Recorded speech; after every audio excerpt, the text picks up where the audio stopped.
இன்று மாற்றத்தின் நாள். மாற்றம் உண்டு. ஆண்டவராகிய இயேசுவின் நாமத்தினாலே மாற்றம் உண்டு என்கிற இந்த அனுதின தியானத்தின் மூலமாக உங்களை சந்திக்கிறதுல எனக்கு மிகுந்த சந்தோஷம். ஆண்டவரும் இரட்சகருமாக இயேசுவின் நாமத்தில் உங்களை வாழ்த்துகிறேன். சுகமாயிருப்பேன் என்று விசுவாசிக்கிறேன். கர்த்தர் உங்களோடு கூட இருந்து நடத்தி வருகிற ஆச்சரியமான பாதைகளுக்காக ஆண்டவருக்கு ஸ்தோத்திரம் உண்டாவதாக. The book of Isaiah chapter number 6 verse number 1. உசியா ராஜா மரணமடைந்த வருஷத்திலே ஆண்டவர் உயரமும் உன்னதமான சிங்காசனத்தின் மேல் வீற்றிருக்க கண்டேன். அவருடைய வஸ்திர தொங்கலினால் தேவாலயம் நிறைந்திருந்தது. In the year that King Uzziah died, I saw the Lord sitting upon a throne, high and lifted up, and the train of his robe filled the temple. ஆலயத்தை தம்முடைய மகிமையினாலே தம்முடைய பிரசன்னத்தினாலே நிரப்புகிற ஆச்சரியமான ஆண்டவரை குறித்து இங்கே ஒரு வார்த்தை பதிவிடப்பட்டிருக்கிறது. அவருக்கு 3 நாமங்கள் இங்கே கொடுக்கப்பட்டிருக்கிறது. அவர் உயர்ந்தவர், உன்னதமானவர், அவர் சிங்காசனத்தின் மேலே வீற்றிருக்கிறவர். உயர்ந்தவர், அவருடைய பிரசன்னம் நம்முடைய வாழ்க்கையில் என்ன செய்கிறது தெரியுமா? நம்முடைய வாழ்க்கையின் தாழ்மையிலிருந்து நம்மை தூக்கி நிறுத்துகிறது.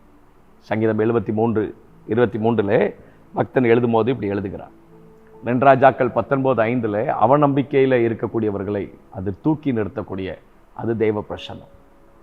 உயர்ந்தவர் இருக்கக்கூடிய இடம் எப்போதுமே நம்மை தூக்கி நிறுத்தக்கூடிய உன்னதமான ஒரு சூழ்நிலைக்கு நேராக நம்மை நடத்தக்கூடிய ஆச்சரியமான ஒரு அனுபவமாக அது நம்முடைய வாழ்க்கையில் மாறும்.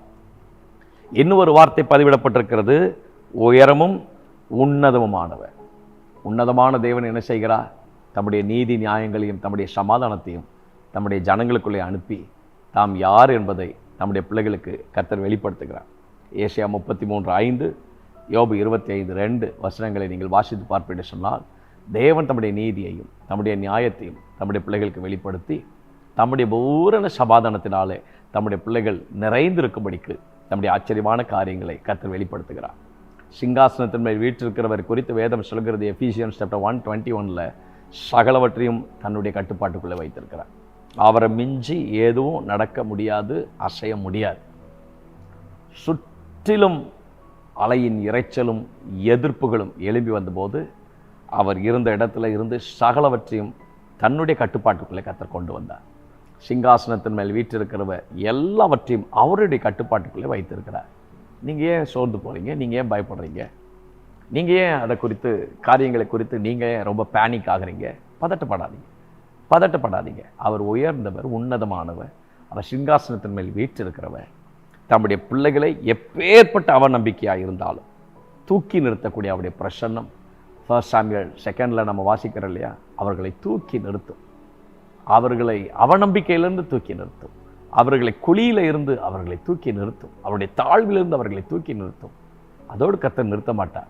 தூக்கி நிறுத்தி தம்முடைய பிள்ளைகளுக்கு தேவையான நீதியையும் நியாயத்தையும் சமாதானத்தையும் கட்டளையிட்டு எல்லாம் என்னுடைய கட்டுப்பாட்டுக்குள்ளே இருக்கிறது, everything is in my control என்று தேவன் தம்முடைய பிள்ளைகளை தைரியப்படுத்துவார்.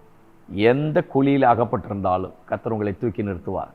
தூக்கி நிறுத்தின தேவன் உங்களை நிறுத்த வேண்டிய இடத்துல கொண்டு வந்து உங்களுக்கு தேவையான சகலவற்றையும் ப்ரொவைட் பண்ணி, எல்லாமே என்னுடைய கட்டுப்பாட்டுக்குள்ளே இருக்கிறது, என்னை மீறி உன் வாழ்க்கையில் எந்த ஆபத்தும் நடக்க முடியாது, எந்த இறைச்சல்களும் எந்த அலைகளும் உன்மேல் மோத முடியாது, சேதப்படுத்தப்பட முடியாது என்பதை சிங்காசனத்தின் மேல் வீற்றிருக்கிற தேவன் உங்களுக்கு காண்பித்து கொடுப்பார். அதுவரை ஏசாயா பார்த்த ஒரு அனுபவம் வேறு. அதற்கு பின்பதாய் அவன் பார்த்த ராஜா அது மகத்துவமுள்ள ராஜா. அந்த ராஜா உலகத்தின் ராஜாவை போல் அல்ல, இவர் வல்லமையும் பராக்கிரமும் உடையவர் என்று வேதத்தில் வாசிக்கிறோம். அவருடைய நாமமே அல்லாமல் வேறொரு நாமம் ரட்சிக்கப்படுவதற்கு இந்த உலகத்தில் கட்டளையிடப்படவே இல்லை. ஆகவே எந்த காரியம் உங்களுடைய வாழ்க்கையில் நடக்க வேண்டும் என்று சொன்னால், உங்களை தூக்கி நிறுத்த வேண்டும் என்றாலும், உங்கள் அவநம்பிக்கையிலிருந்து உங்களை வெளியே கொண்டு வர வேண்டும் என்று சொன்னாலும், உங்கள் வாழ்க்கையில் சகல காரியங்களை நடப்பிக்க வேண்டும் என்று சொன்னாலும், உங்களை தைரியப்படுத்த வேண்டும் என்று சொன்னாலும், அவருடைய பிரசன்னம் நிச்சயமாக உங்களுடைய வாழ்க்கையிலே தம்முடைய மகத்துவமான காரியங்களை செய்யும். சோர்ந்து போக வேண்டாம், தைரியமாக இருங்க. Everything is in his control. எல்லாவற்றையும் அவர் தன்னுடைய கட்டுப்பாட்டுக்குள்ளே வைத்திருக்கிறார். சகலமும் அவருக்கு கீழ் அடங்கி இருக்கிறது. உங்கள் வாழ்க்கையின் பிரச்சனைகள் எல்லாம் அவருடைய பாதங்களுக்கு கீழே. தைரியமாக இருங்க, சோர்ந்து போகாதீங்க. எதுவும் உங்களை சேதப்படுத்த முடியாது. ஜெபம் பண்ணலாம். தேவனே, பிள்ளைகள் அப்படி ஆசீர்வதிங்க. நீர் உயரமும் உன்னதமான சிங்காசனத்தின் மேல் வீற்றிருக்கிற ஆண்டவர், எங்களை தூக்கி நிறுத்தி எங்கள் அவநம்பிக்கையை மாற்றி எங்கள் குழியிலிருந்து எங்களை நிறுத்தி எங்களுக்கான நீதி நியாயங்களை செய்து தம்முடைய மகத்துவங்களை வெளிப்படுத்துகிற தேவன் மாத்திரம் அல்ல, நம்முடைய பிள்ளைகளை தைரியப்படுத்துவதற்கு தொடர்ந்து முன்பதாய் போ, இம்மட்டும் வா, இதற்கு மிஞ்சி வராது என்று சமுத்திரத்தின் அலைகளுக்கு கட்டளையிட்ட ஆண்டவர் எங்களை முன்னோக்கி நகர்வதற்கு எல்லாவற்றையும் உம்முடைய கட்டுப்பாட்டுக்குள்ளே வைத்திருக்கிறேன். உம்மால் அன்றி எதுவும் எங்களுடைய வாழ்க்கையில நடக்க முடியாது என்பதை அறிந்திருக்கிறோம். நீர் அனுமதித்தால் மாத்திரமே சகலமும் எங்களுடைய வாழ்க்கையில. ஆகவே நன்மையான காரியங்கள் உம்முடைய கரத்திலிருந்து வரட்டும்.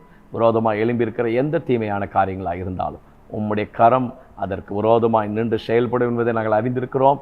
தொடர்ந்து உடைய பிள்ளைகளுக்காக நீர் கிரியை செய்யும். ஆசீர்வதியும். இயேசுவின் நாமத்தில் ஜெபிக்கிறோம் நல்ல பிதாவே. ஆமென். May God bless you. God will be with you. தைரியமாக